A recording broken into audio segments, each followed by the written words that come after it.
അള്ളാഹുവിന്റെ ദീനിനെ ഇതിനുവേണ്ടി പ്രവർത്തിക്കുന്ന ഓരോരുത്തരെയും മാറ്റി നിർത്തി വെട്ടിനിരത്താനാണ് ശ്രമിക്കുന്നത്.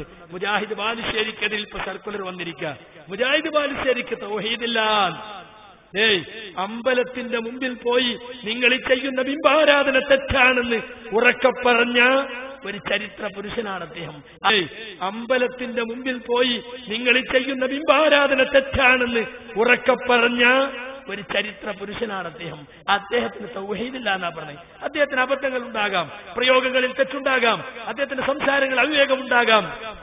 ചെറുപ്രായക്കാരനല്ലേ, വിളിച്ചുപദേശിക്കാം. റമളാൻ കഴിഞ്ഞാൽ സമ്മേളന പ്രവർത്തനവുമായി ഇറങ്ങുമെന്ന് പറഞ്ഞാണ് അദ്ദേഹത്തെ കൊണ്ട് ഒപ്പിടിയിച്ചത്. അത് ലംഘിച്ചു നേതാക്കന്മാർ. ബാലുശ്ശേരി പറഞ്ഞു, നിങ്ങൾ ലംഘിച്ചു, അതുകൊണ്ട് ഞാനും ലംഘിക്കുന്നു. അതിന്റെ പേരിൽ അദ്ദേഹത്തെ നിർവഹിച്ചിരിക്കാം.